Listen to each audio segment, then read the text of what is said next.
it's not to say you don't have insane pressure in the industry that Yeah, you're and you in, worked hard, but still like be realistic, right? Like and be humble. I be think is the humble, other yeah. bit, right? And I think that our society, there's so much advantage to blustering and stuff like that. Other cultures do a lot to like try to mitigate that, like grandiousness and things like that. Like Sweden, for example, or the Scandinavian cultures have this idea of like maybe no one's that big a deal. So like if the king goes off and like starts feeling himself or whatever, they're like, hey, calm down. So and they do a good job of holding themselves to account on that. Pizza could be that much fresher when it gets to your door, right? But they couldn't get the cheese to stay on the pizza when they were driving these cars, so they had to park these pizza making robot vehicles, which gave them no time value versus making it at the factory and just driving, right? Plus, they just spent $230 million, right, trying to make this technology. So that should have probably been a no, or like. Have you heard of Moto Pizza? Mm-mm. Oh, Mod Pizza? No, Moto, Moto. Mm-mm. So I went to a Filipinos. So this guy named John Stadberg did an event at his place like maybe two years ago. I went to it, and I went to a Filipinos founders event. Right, he was a keynote speaker. His name's Lee Haddo, I think. Right, his company makes pizza with robots. Oh, I believe that, but like the idea of. But he said all the robots are in the store. They're about to expand to San Diego, all over Asia. He's trying to raise like $20 million. Yeah. And the craziest thing, like, there's no difference, right? It's like right, pizza's pizza. Robot makes it, person makes it.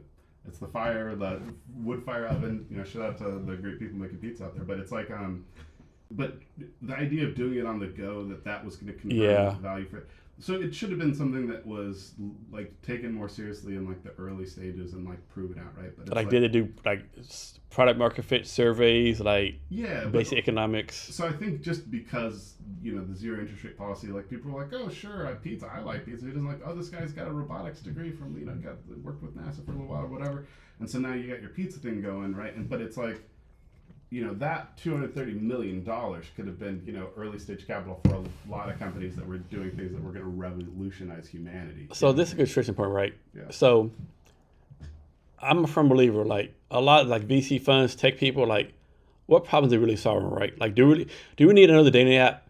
Yeah, do we need another fucking bicycle? Right. Like what are we really solving to like, advance the human race, right? Of course there's stuff out there, there's like, genetic splicing, all this like aging stuff. But like, what are we really doing? Like, make the world better. Do we really need like another fucking I don't know, pizza app, another fart machine app on this mobile phone? Yeah. When we got saturated with that kind of stuff.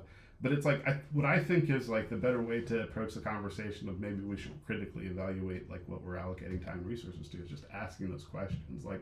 Oh, like who told you that you needed a robotic pizza delivery to your door specifically? Who told you that it needed to be in the trucks, right? Where are you confirming these insights, right? And it's just like, well, if we build it, they will come. And it's like, oh, well, but how much? But that works if you're Steve Jobs, right? Right. But most of us are not Steve Jobs. Right, exactly.